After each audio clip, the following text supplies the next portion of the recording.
Very gracious with your time. I just want to close out on a couple of questions, Please. and then we'll let you go. What do you call a country that violates another country's airspace and territorial waters without provocations, drills in in another country's exclusive economic zone, that buys Russian military equipment in violation of U.S. law, that has more lawyers and journalists in jail than almost any other country, and jails its main political opponent right before elections, a country that seeks by force to block the rights of a EU country to explore its energy deposits off its outer continental shelf, a country that not has joined EU-led sanctions against Russia, but has exported about $800 million worth of goods to Russia, a country that continues airstrikes in Iraq and Syria, including against U.S. partners like the Syrian Democratic Forces, that stops a critical enlargement of NATO, that continues to occupy a EU country with 40,000 troops, and in violation of UN Security Council resolutions seeks to open up an area that has been frozen by the United Nations, that denies religious freedom to the religious leader of millions of citizens of Greek Orthodox faith, that converts a church into a mosque in violation of its UNESCO commitments, and that arrests and jails U.S. Embassy locally employed staff. What do you call such a country? I think I would call that a challenging ally. Well, I call the country Turkey. And the reality is I don't believe that's such a country, and I didn't continue, which I could have, deserves to have F-16 sold to it. I mean, I don't know what messages we send in the world that you can do all of those things, and yet you can get U.S. military assistance at the end of the day. So I know the aspiration we have for Turkey, but it is not the Turkey under President Erdoğan. And so it seems to me there has to be a roadmap in which it says if you really want this, then you have to, deal with some of these issues. Because if we just give them the F-16s and all of this remains outstanding, well, I don't know what global message we send. In a similar light, in the past year, we've seen Azerbaijan invade Armenia, manufacture a food security crisis in Nagorno-Karabakh with its ongoing blockade, continue rampant repression domestically, including with the unjustified detention of activists like Bakhtiar Hajiyev. In the past 5 years, we've seen Azerbaijan start a war that killed 6,500 people, forced almost 100,000 Karabakh Armenians from their homes. So I am concerned about providing assistance to the Aliyev regime, but it strikes me as particularly egregious that the administration would request $700,000 in international military education and training funds for Azerbaijan. So can you explain to the American people why we would want to provide military education and training to an aggressor state that attacks its neighbors and violates the rights of its citizens? So, Senator, I know we've had opportunity to discuss this before. There are a few things here. First of all, when it comes to the military assistance, and particularly to the infamous Section 901 waiver that we engage in, look, there's some very practical reasons for that. One is to actually strengthen, as you know, the interoperability between their forces, ours, NATO's. They engage in peacekeeping. They have a long border with Iran that needs defending. But also, to this point, we think there's real benefit to increasing the Western education, maybe orientation of some of their officers.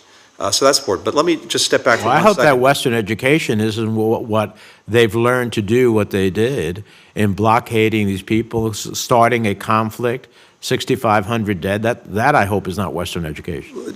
Just to step back for one second, because I do think this is an important moment and it's something that I think we should really also pursue the conversation on.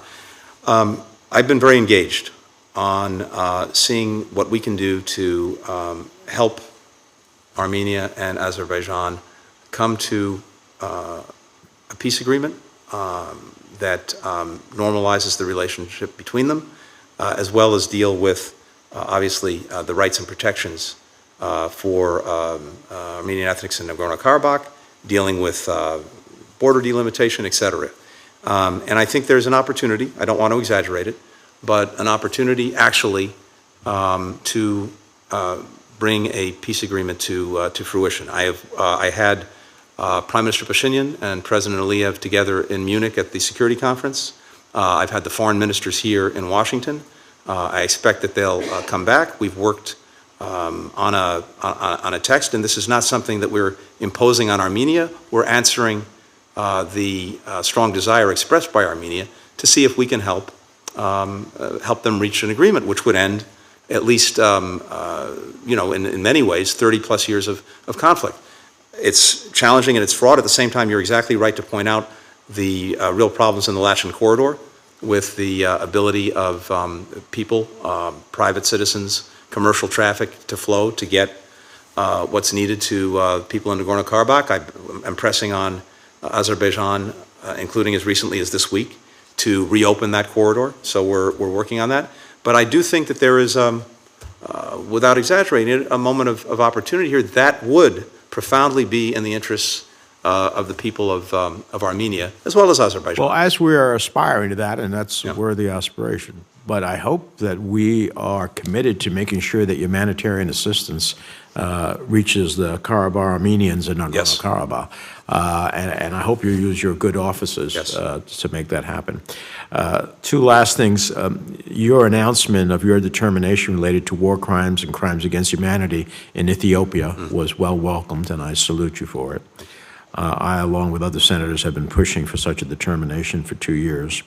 I agree with your position that justice and accountability for the crimes committed during the course of the war are a fundamental element of a sustainable peace. State Department officials have indicated that human rights monitors will have full and unfettered access to Tigray in the wake of the November agreements. Will you commit to update your determination periodically as the monitors gather more information? Yes, we're tracking this, Mr. Chairman, every step along the way, and the access for monitors is a vital part of this agreement. Okay, that's great. And will any update include a finding related to the International Commission of Human Rights Experts on Ethiopia's report from September of last year that, quote, the denial and obstruction of humanitarian access to Tigray region by the federal government and allied regional state governments was committed for the purpose of depriving the Tigrayan population of objects indispensable for its survival, including food?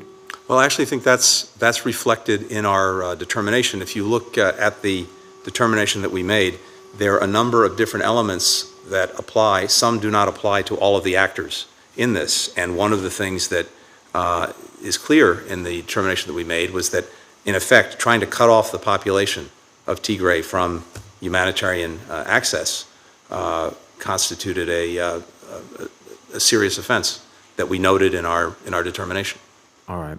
Well, we look forward to that. I hope we will commit to supporting the extension of the mandate of the International Commission of Human Rights Experts on Ethiopia as part of our effort. Lastly, I want to echo Senator Booker's. As you know, I've had a nearly 30-year journey on diversity with the State Department. It's been most of the time rather lonely, most of the time unsuccessful. And so I appreciate the answer that you gave him.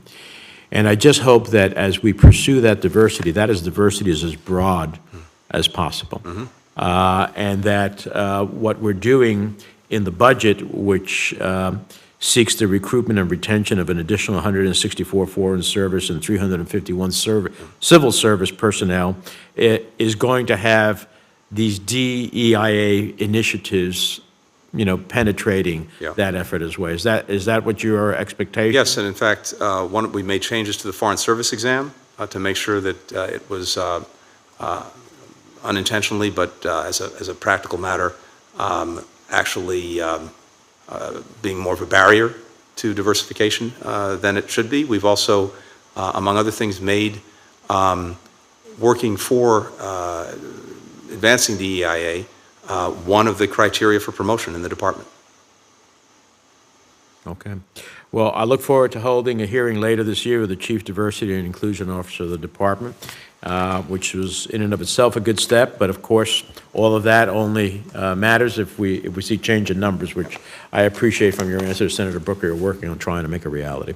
So Senator Risch had to leave, but he asked me on behalf of both of us to thank you. You've been very gracious with your time, very thorough in your answers, and this hearing record will remain open to the close of business on Wednesday, March the 29th. If there are questions for the record, please submit it no later than then. With the thanks of the committee, this hearing is adjourned.